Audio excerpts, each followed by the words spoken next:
rights?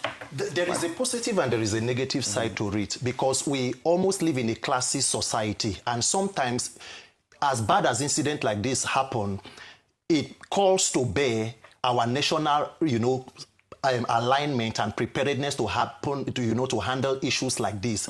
Let us say, if it were not that Anthony Joshua, a personality like that, is involved, there have been crashes. Not even only the accident in Gombe, along Songo Ijoko, there have been many others on that road. Yes. But then again, I feel that the incident of, the last few days involving Anthony Joshua, to me, was a colossal failure.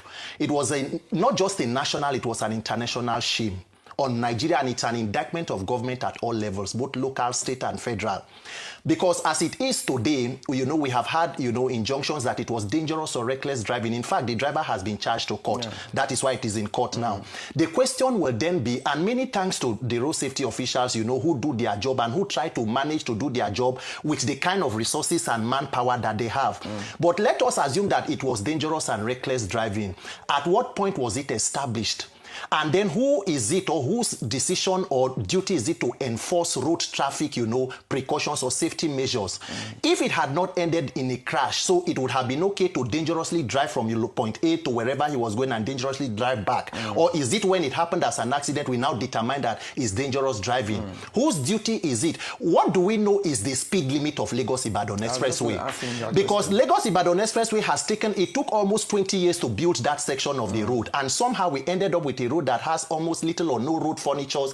And mind you, Nigeria is a signatory to the Vienna Convention on Road Signs and Signals that at about 2017, which the road safety signed into, prepared staff for. But somehow we are in a situation where, okay, let us assume that it was the recklessness of the driver. So since the recklessness of the driver has killed two, let the responsibility of the government kill the survivors. What excuses the lack of medical teams and on ground to rescue whomever was there? Did you see how Anthony Joshua was taken out of that vehicle? What was taken? Was it dangerous driving that also prevented the stretcher to be on site? Was it dangerous driving that prevented an ambulance to be on site when the government is sharing renewed hope buses across the state for re-election of the president? So across board, it is a failure of leadership. And then because road safety officers, they are also victims. Let us not forget that in 2017, a road safety officer, Mr. Abiodun Ajomale, died somewhere around Lagos here trying to prevent or address road traffic issues. So as much as there was response, as much as it was whatever, it is an indictment of failures of institution and government at all levels. It's good that you brought that up, because that is going to lead me to the next question. Theory about what? A person who both friends had died instantly. We're talking about his security or his safety and medical wellness. So I think that it does not matter. And look, road safety and all safety procedures includes both governance and people. When citizens trust their institutions, a lot of societal, what we make up as our own motives or experiences is based on what we have suffered from government. When you see that across board there is neglect, so people begin to make assumptions, and that is what brings about this trust deficit. Where citizens, how many of our presidents or leaders take treatment in Nigeria? President Buhari used to treat ear infections in London. The current president has his doctors in Europe. So when it comes to, when people do not see an ambulance, immediately they will begin to draw inferences. Our medical systems are not working because government is not paying attention to it. That is, President Tinubu, as governor of Lagos State, signed the Lagos State pension that includes overseas medical treatment for a specified number of family members.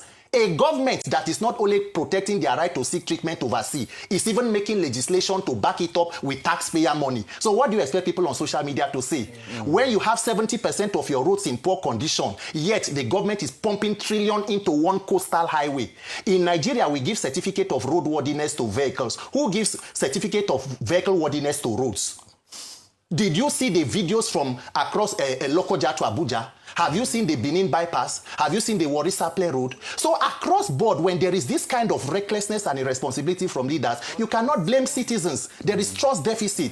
Anything that will bring about safety must be cooperation between both government, the institution, and the people. After all, road safety officers are Nigerians. They are not aliens. Anybody who is serving us are Nigerians. So when you put structures that are efficient, you see that things are working, then you also do the citizen sensitization. We can now even become, the social media can become a tool for good.